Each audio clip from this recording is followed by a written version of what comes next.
Hello, welcome to Math 1350 video lesson on Chapter 2, Section 1. Section 1 deals with reasoning and logic. This is an introduction to it. We won't go deep into it, but it's a whole course in itself.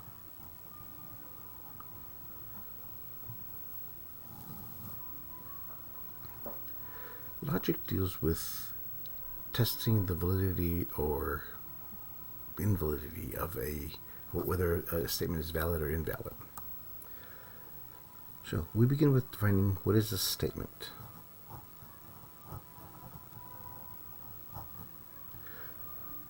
We make statements every day in the English language, any language.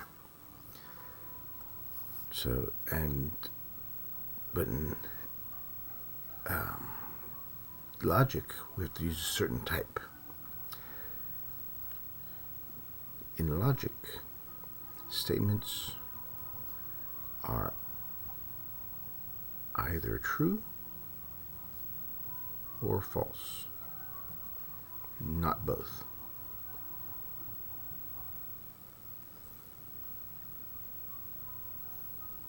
So those are the only types of statements we use in logic.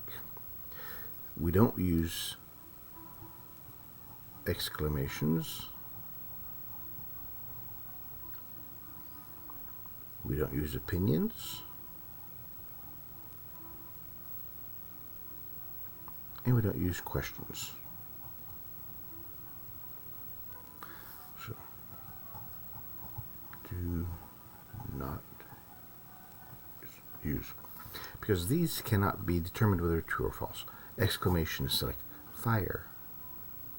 Okay, what do you mean fire? Or hello, or help. Opinions also, it's in an eye of the beholder. And questions, they're looking for truth or false, so we can't use those. We're only interested in statements that are true or false.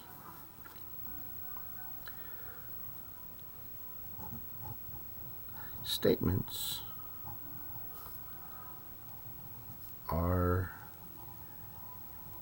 represented by lowercase letters.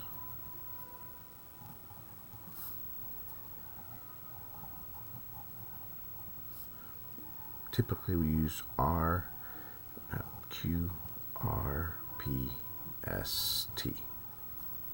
Any one of those we use. But you can use any of them if you want, as long as you define them.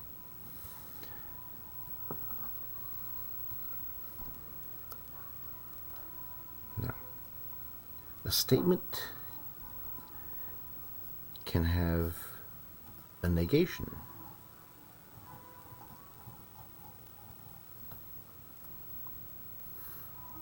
We use the word whenever we use the word not. The symbol we use for negation is the tilde.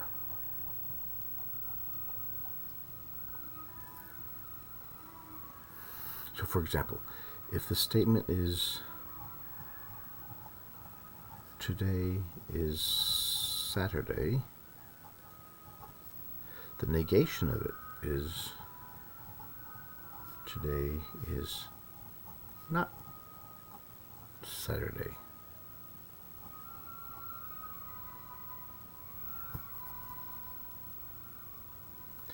We also use quantifiers.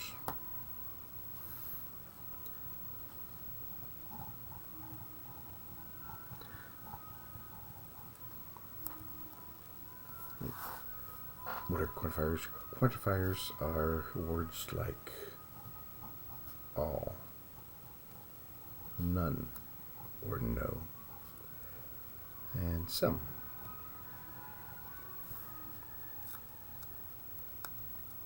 So examples of quantified statements.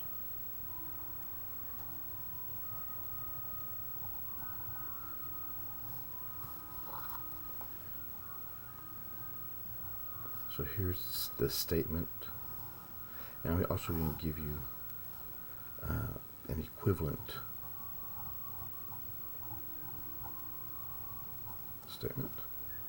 So here's the statement, and I'll give you the equivalent.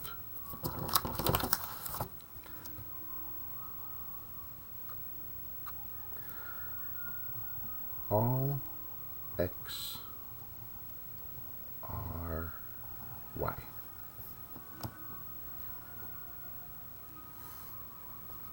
The equivalent statement is there are no x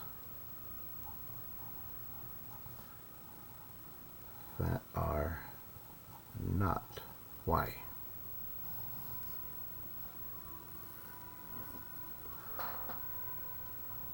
All mountains are heavy. There are no mountains that are not heavy.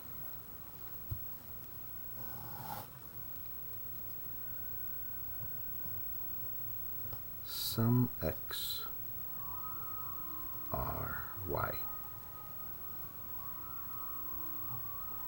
The equivalent statement is there exists at least one x that is not y.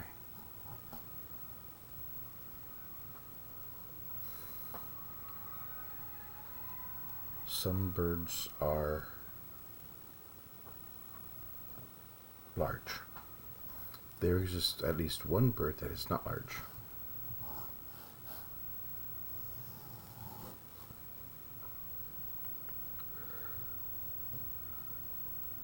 No x are y. The equivalent statement is all x are not y. No fish are mammals. All fish are not mammals.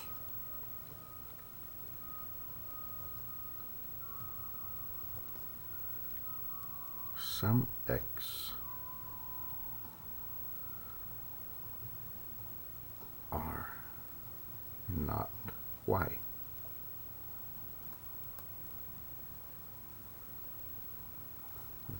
The equivalent statement is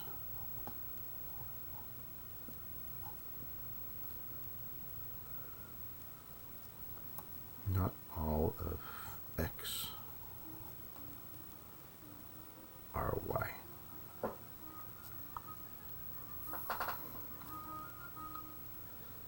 Some fish are not big. Not all fish are big. Now, well, we're also going to convert these into statements as well, symbolically. A statement can be represented as a simple statement.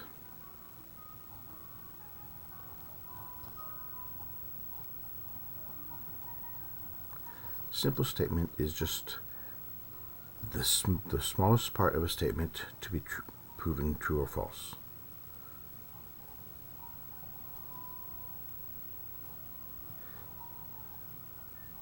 The part that is true or false. And we associate that with one of our representative step letters. So, for example, P. The dog is big.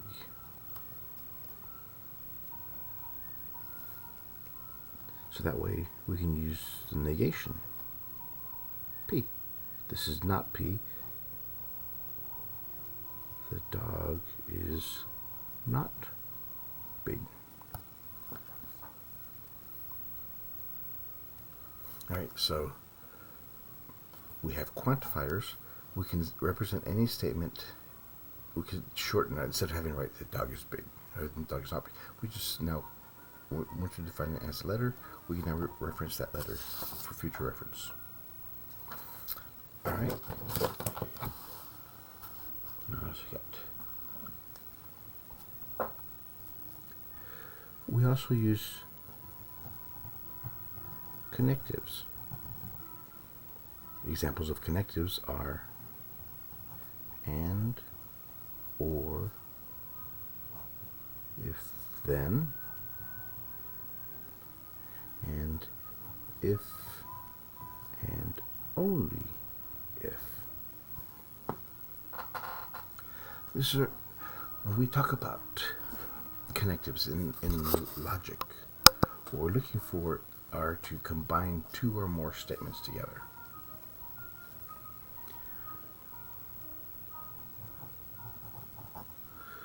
Used to combine two or more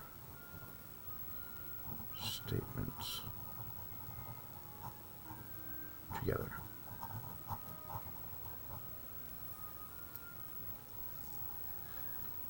When we combine two or more statements together, we create, that's called a compound statement.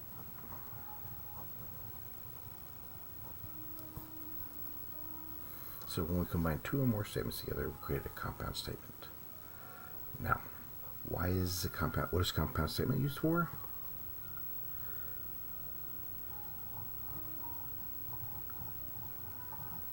Compound statements are used to determine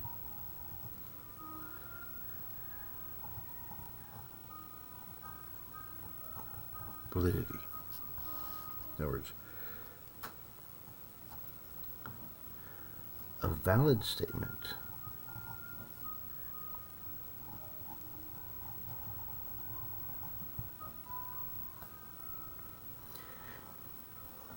is a statement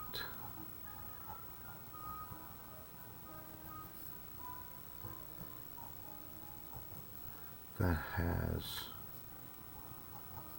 all true conclusions. An invalid statement is a statement that is not valid, meaning all the conclusions are not true. There's at least one false statement in there, one false conclusion. Now, symbolically,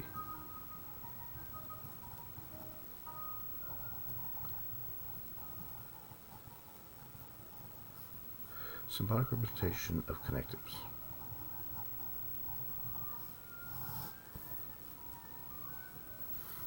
Okay, so we have a statement, P. P is a statement. It's a lowercase p, by the way.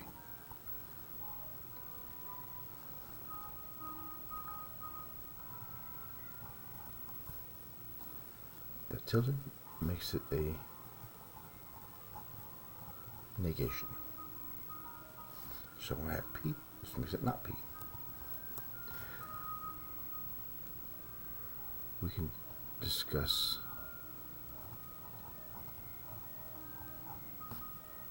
conjunctions. Conjunctions use the and connector. In logic, the and is represented by the up arrow. So a conjunction is P and Q, represented as P and Q.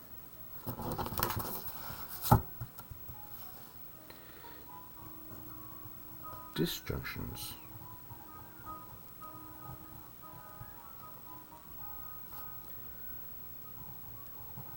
Use the OR connector. The OR connector is represented by the down arrow. P or Q, or P or Q statements, is represented as P or Q.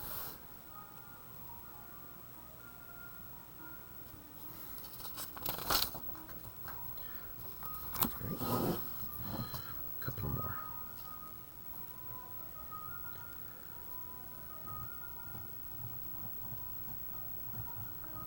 We have conditional statements.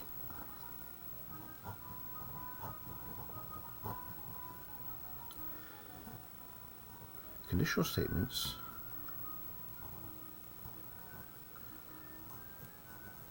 use the if then operator. So it's a condition. If you do P, then you can do Q. Parents use this all the time. Teachers also. If you do your homework, then you can go play. The symbol we use for the if-then is the arrow.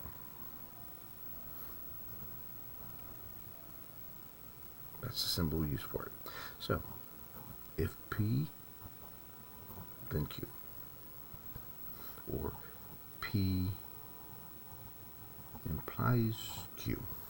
That's another way you say it. We also have a biconditional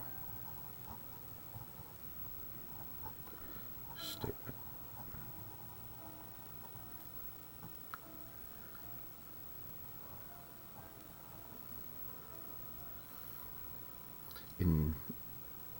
I'll show you another symbol. So if and only if. Use that statement. If and only if. To abbreviate it, instead of writing out if and only if, we use IFF. If you ever see IFF, that means if and only if. Symbolically, to represent that, we use the biconditional arrow.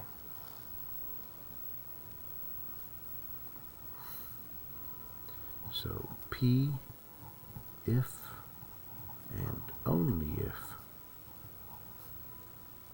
Q is represented as that. Now, it's very important. This is the true example of an equal sign. For this to be true, then this has to be true, and this has to be true. If they're both true, then we can go both directions here. Because it says that if P, then Q, or if Q, then P, that means if P, then only if P, if Q.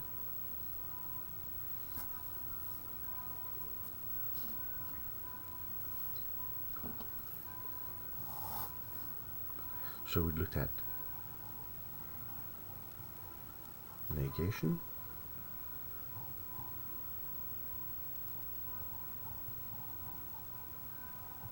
conjunctive and disjunctive statements. We looked at conditional, and then biconditional statements. The reason I put it this way is because the negation is the least dominant, and the biconditional is the most dominant. What does that mean? If you have a statement and unless there's parentheses, because this defines the order of operations.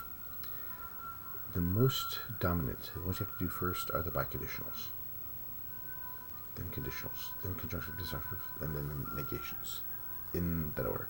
So it pretty much the special operations, multiplication, divisions, additions, subtractions, and everything else.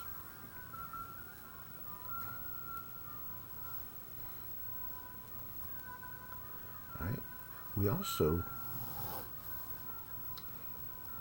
let's look at, if we have a statement P, and if we negate P, we get negative P. If we double negate it, it's P. Same as in math. If I have a double negative, it just becomes, so if I start off with 4, I put in a negative 4, and I double negate it, I go back to 4. Alright? That's the I thought in earlier. So let's look at conditional statements.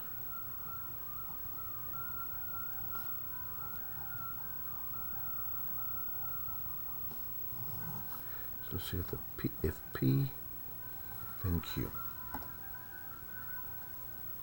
We can rearrange these conditional statements, and we can negate them. See what happens.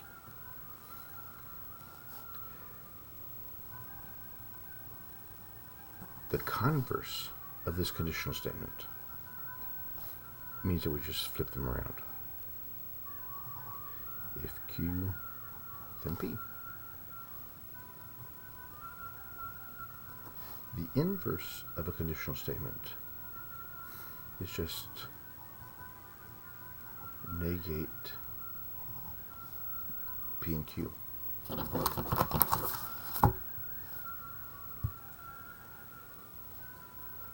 Then we have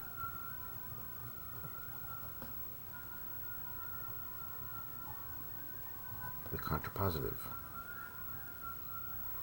of the conditional statement. The contrapositive does both of these.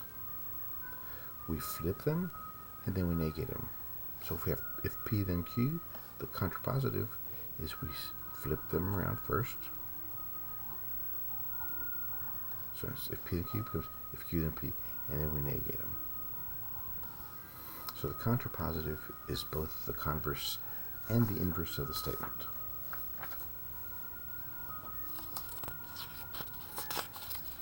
Now let's talk about validity, if a statement is valid. Well,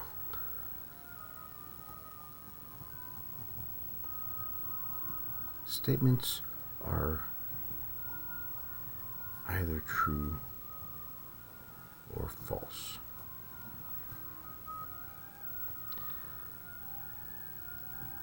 An argument is made up of two or more simple statements.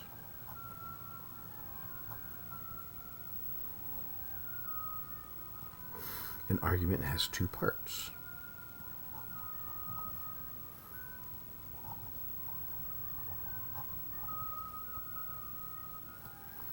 The first part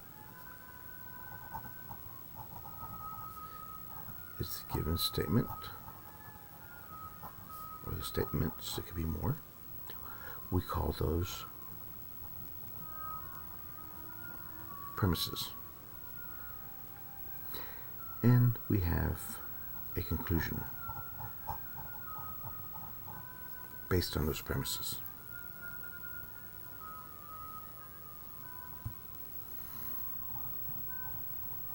A sound argument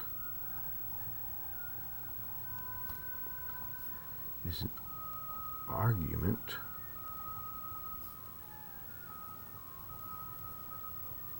where all conclusions are true.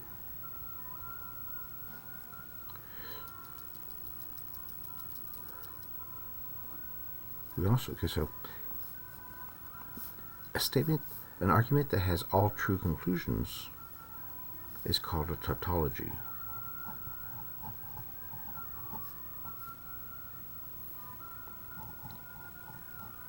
Conclusions are all true.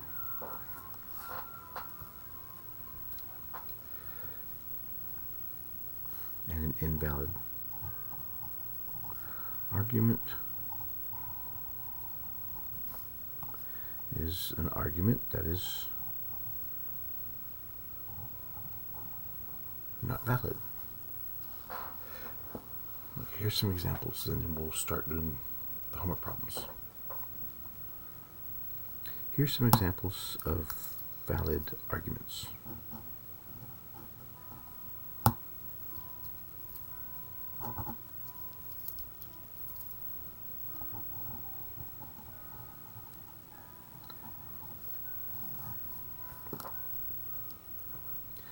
The first one is called the direct reasoning. This one says, if P then Q, then if I give you P,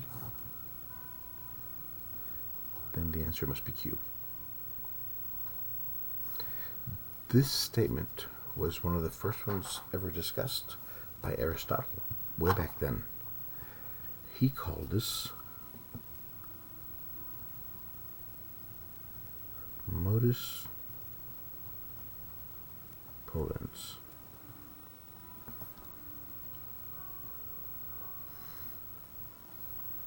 Modus means way, and ponens means reason, way of reason. Another example of a valid statement is by using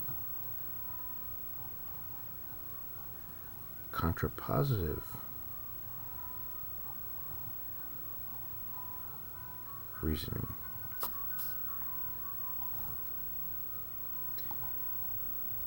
If P then Q, then not P. These three little arrows, this line or these three little arrows means therefore. If P then Q, not Q, therefore not P. This is the second type that Aristotle discussed. Modus tollens.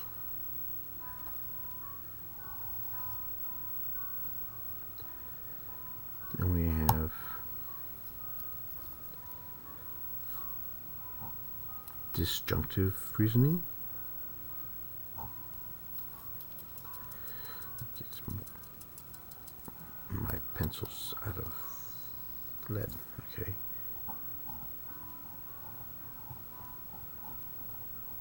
Disjunctive reasoning.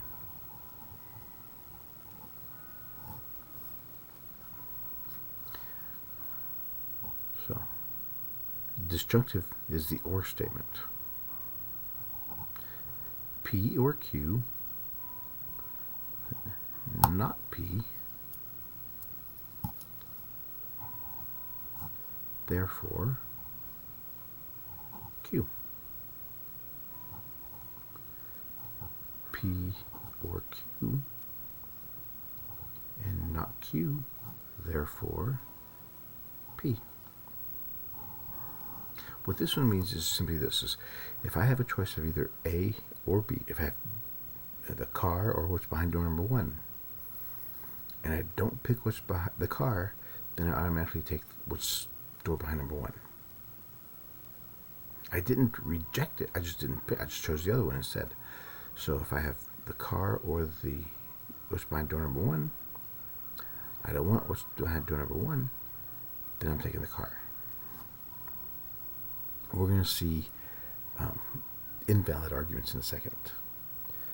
The last one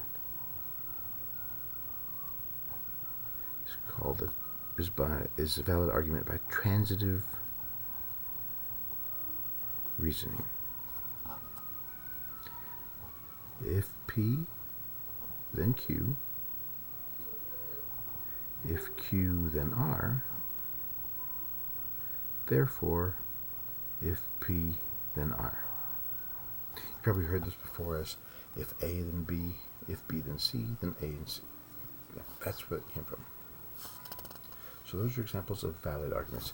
If you see a statement or a set of statements set up this way, you don't have to do the truth table. You just tell me, okay, by the direct reasoning, it's going to be this. Or by the transitive reasoning, it's going to be that. But we're going to show you guys how to use the truth table in a little bit. Examples of invalid arguments.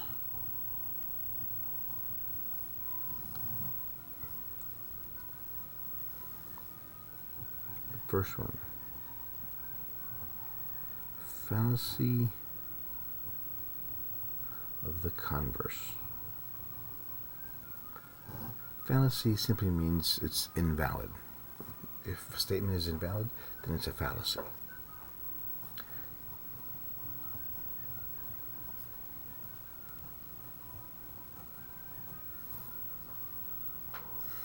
Alright, the example of this one is if P, then Q. If P, then Q, and Q given, then P. So saying, if it's Tuesday, then it's raining. And it's raining, so therefore it's Tuesday. No, you can't make that. It could rain another day. Or if it's cloudy, then it's raining. It's raining, therefore it's cloudy. You know? It doesn't have to rain always when it's cloudy. I mean, it doesn't have to be always cloudy to be raining. How many times have you been in where the rain just pushes in and it's still sunny outside? Fallacy of the inverse.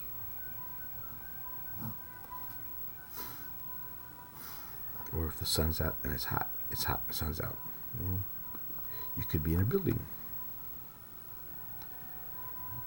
If P, then Q, not P, therefore not Q. Today's Tuesday, then it's raining. It's not Tuesday, then it's not raining. Yeah, it could rain other days.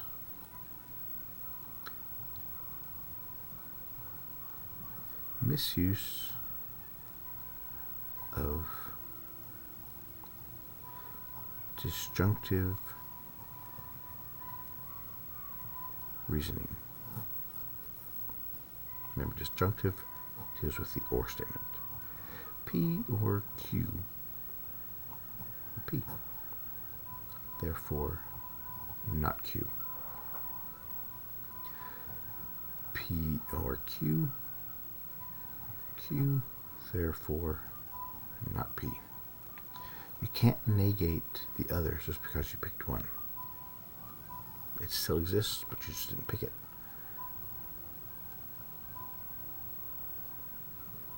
Misuse of transitive reasoning.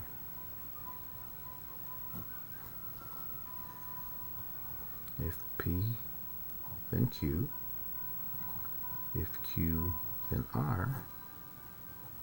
Therefore, if R, then P. No, you can't. You cannot do that. Or, likewise with negations. If not P, then not R. You can't negate the statements just to prove those statements are true or false. That doesn't work. It's an invalid assumption.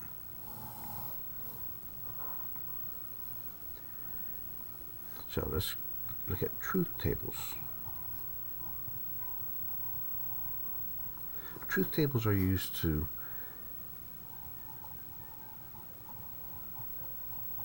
symbolically represent and demonstrate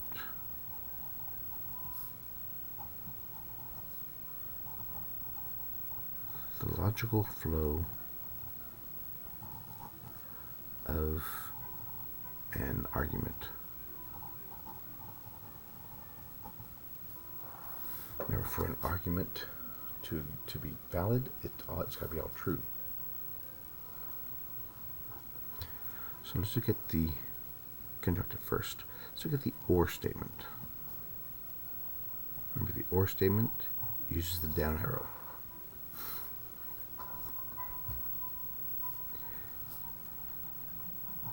P or Q. So, since P or Q are statements, they have to be true or false. They have to be able to be determined to be true or false. So let's look at this. We have P and we have Q. We're going to try to find P or Q. So what are the possibilities of P and Q? They could both be true. P can be true, Q can be false. P can be false, Q can be true, or they could both be false. Those are the only four possibilities given a true and false of two elements. Notice we have 4 rows. You can determine how many rows you need by this equation, where n is the number of letters used. We have P and Q. That means n is 2. So 2 to the power 2 is 4. So we need 4 rows. If we had 3 PQR, then n is 3. 2 to the third, we need 8 rows. So that's just a heads up for future reference. We have 2 letters, so there's 4 possibilities. Let's look at the or statement. The easiest way to discuss this is, let's say that we had a little water system.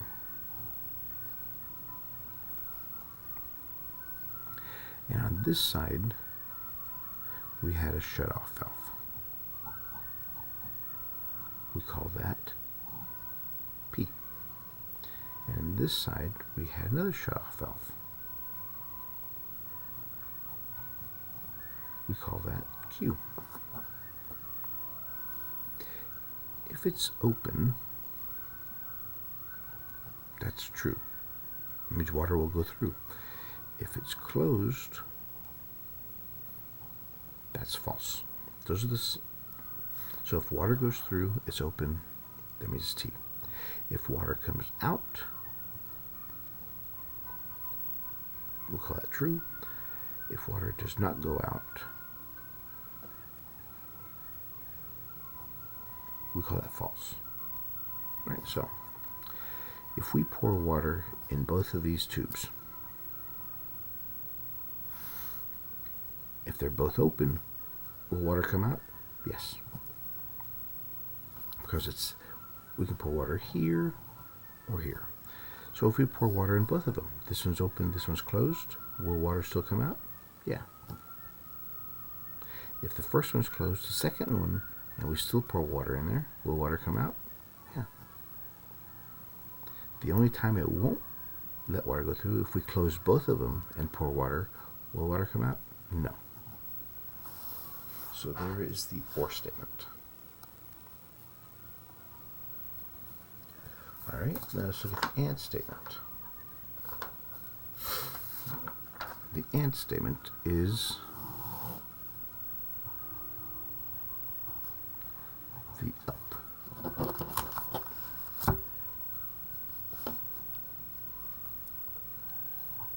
P and Q. Again, we have 2 letters, so 2 to the power 2, we need 4 rows.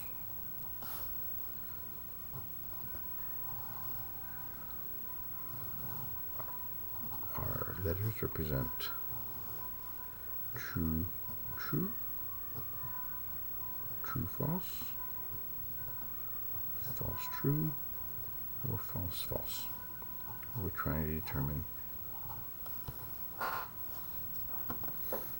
P and Q. With and, remember the previous one we used or, because we have two, we could pour in either one.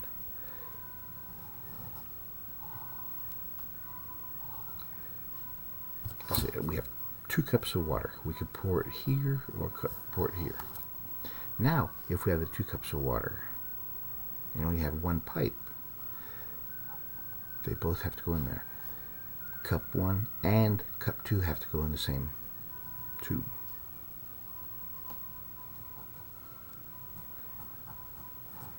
We have 2 shutoff valves.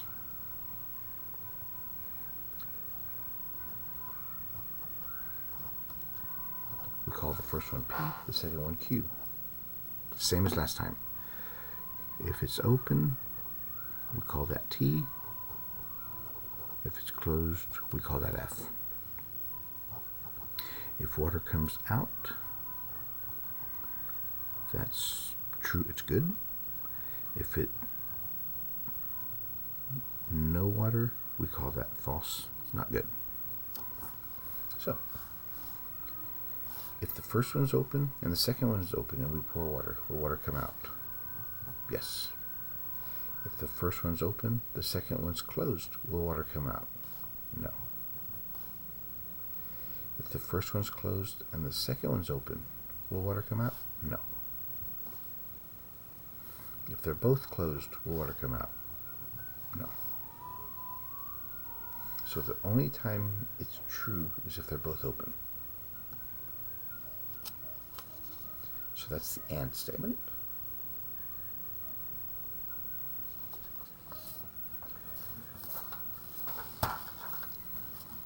Let's look at the conditional statement.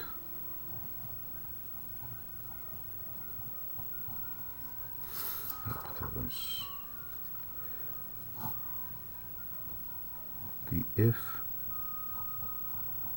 then. If P, then Q. Again, we have 2 letters.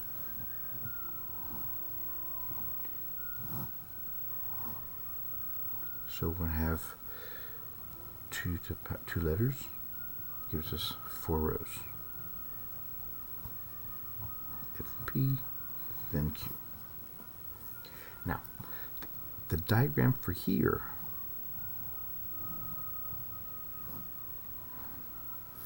the arrows read left to right. If you have a business,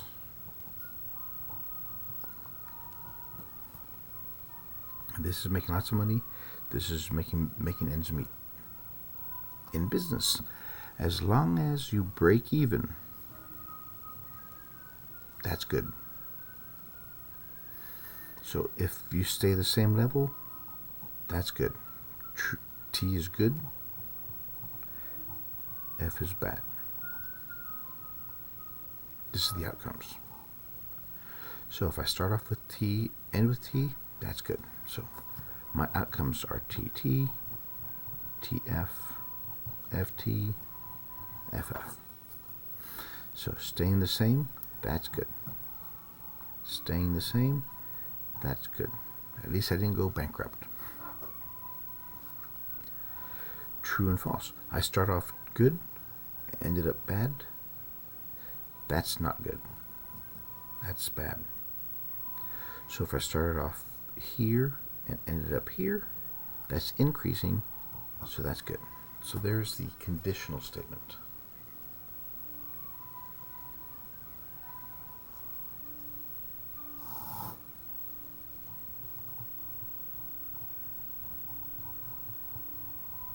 The biconditional statement, the if and only if P and Q. Remember, this is, it can be if like this. Again, there's 2 letters, so there's 4 rows.